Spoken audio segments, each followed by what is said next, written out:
नमस्कार. मी दिलीप यशवंत फडके. जे चॅनलमध्ये आपणा सर्वांचं हार्दिक स्वागत. पॉप्युलर प्रकाशनच्या कांचनमृग या कथेचा दुसरा भाग. कांचनमृग म्हणजे काय? ज्येष्ठ व्याधाने विचारलं.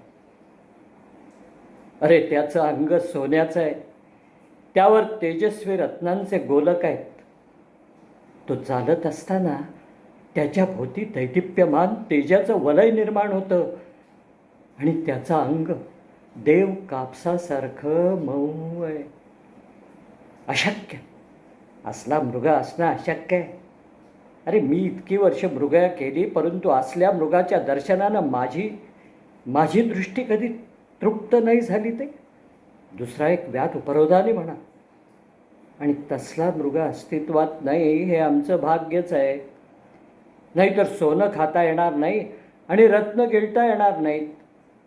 अद्याप एकदाही पारद न केलेला एक व्याधपुत्र म्हणाला आणि भोवती निमूट बसलेल्या 2 स्त्रियांच्या चेहऱ्यावर त्या शब्दामुळे मोठं कौतुक दिसलं.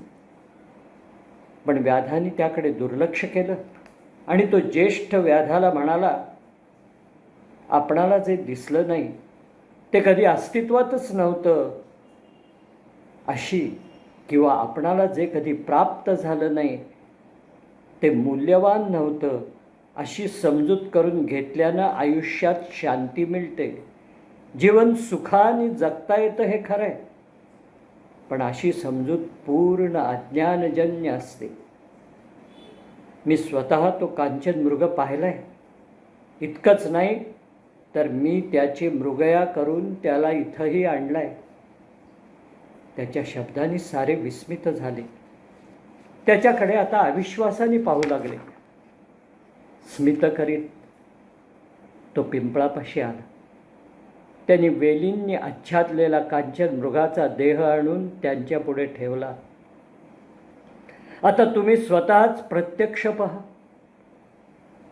त्याच्यावरील आच्छादन काढल्यावर या ठिकाणी तेजस्वी पहाट होईल आणि सूर्यबिंब दिसू लागेल. ज्येष्ठ व्याधांनी थरथरत्या हातांनी वेली बाजूला केल्या. इतरांनी समूह डोळे ताणून पाहिले आणि मग संतप्त होऊन त्याच्याकडे सगळ्यांच्या नजरा लागल्या. वयोवृद्ध आदरणीय अशा ज्येष्ठांचा उपमर्द करणं तुला शोभलं नाही, ज्येष्ठ व्याध संतापाने म्हणाला आणि तिथून आपल्या झोपडीकडे निघून गेला.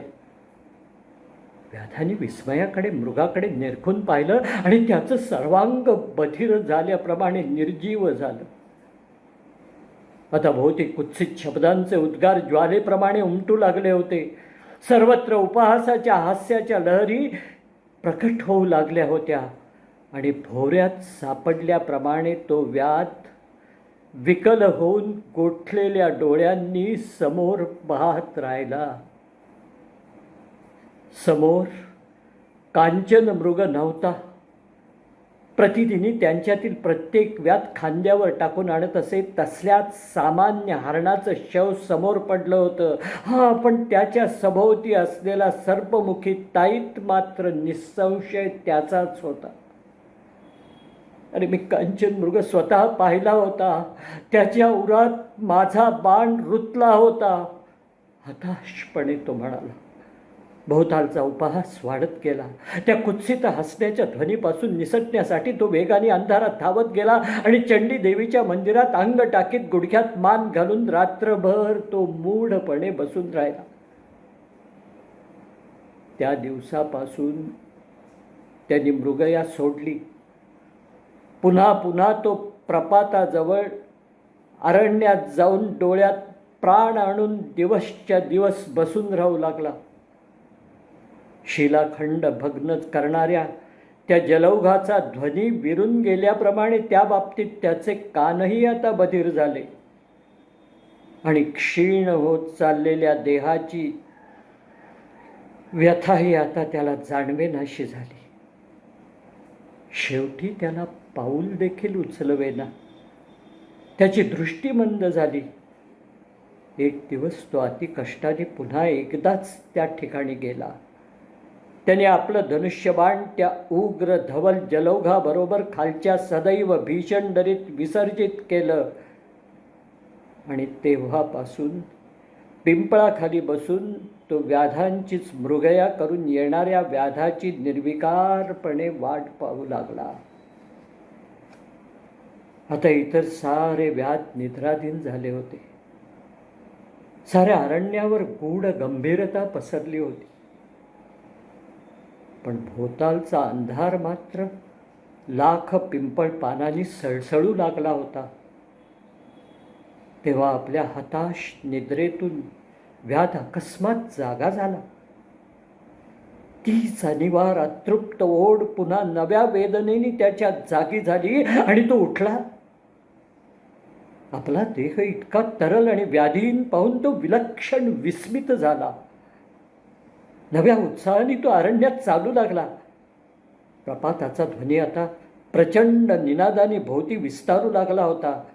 व्याध आपल्या अतिपरिचित शिलाखंडाजवळ आला तेव्हा त्याचे डोळे हर्ष आणि अविश्वास यांनी विस्फारित झाले. समोरच्या हिरवळीवर प्रकाश पसरला होता व त्याच्या मध्यभागी कांचन मृग विश्रांतीमग्न बसला होता. साऱ्या आयुष्यभर कोंडलेली ईर्ष्या आणि अवमानाची वेदना दोन्ही त्याच्या जाग्या झाल्या. तो अत्यंत नीरव पावलाने त्या प्रकाश वर्तुळाजवळ आला आणि त्याने आवेशाने कांचन मृगावर झडप घातली. आता मात्र उपहास होणार नाही, कुत्सित शब्द सळणार नाहीत. तो हर्षाने उद्गारला. कांचन मृगाने सहजपणाने आपलं अंग सोडवून घेतलं आणि तो उभा राहिला. मला बंदिवान करण्याचा प्रयत्न वृथा आहे आणि शिवाय आता त्याची काही गरज सुद्धा नाही. दिमाखाने मान उडवत तो म्हणाला, तुला ज्या ठिकाणी मला न्यायचं आहे ना तिथं मी आनंदाने येईन. अरे आज तू माझा अतिथी आहेस. मला एकदा तरी तुला माझ्या गणगोतात न्यायचं आहे रे. कांचनमृग खरोखरच असतो. इतकेच नाही तर मी त्याला हस्तगत केलं आहे हे मला त्यांना एकदा तरी दाखवायचं आहे. हा परिमार्जनाचा, हा जयाचा क्षण आहे. कांचनमृगाच्या चेहऱ्यावर किंचित स्मित दिसलं आणि त्याच्यावरील रत्न क्षणभर चमकून गेले.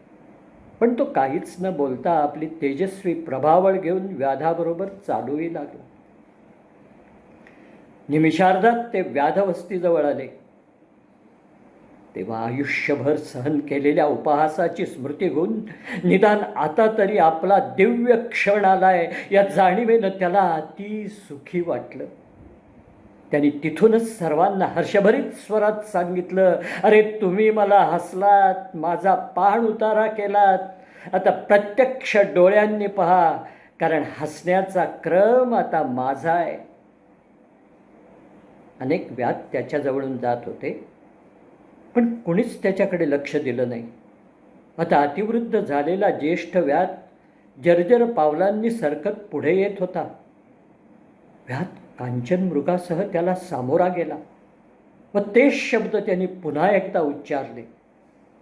पण वृद्धांनी त्याच्याकडे पाहिलं देखील नाही की कांचन मृगाच्या तेजाने तो दिपलाही नाही. पण हे सारे व्याध एकाच दिशेने जात आहेत हे पाहून आश्चर्याने तो देखील त्यांच्या मागोमाग निघाला. सारे व्याध पिंपळाजवळ जमले होते. तेथील दृश्य पाहून व्याध दचकला आणि स्वतःलाच विसरला. पिंपळाजवळ स्वतः त्याचंच जीर्ण वस्त्रातील प्रेत होतं व इतर व्याध व्यथित चेहऱ्यांनी भोवती उभे होते. व्याधाच्या तोंडून विस्मयाचा उद्गार निघाला आणि त्याने बावरलेल्या डोळ्यांनी कांचन मृगाकडे पाहिलं. कांचन मृगाने शांतपणे मान हलवली आणि म्हटलं, चल आता परत आपण माझ्या प्रदेशात जाऊया. आता येथे तुझा काहीही संबंध राहिलेला नाही. गोष्टीचा उर्वरित भाग भाग क्रमांक 3मध्ये. हा भाग आवडला असेल तर लाईक करा, शेअर करा आणि सबस्क्राईब करा. नमस्कार.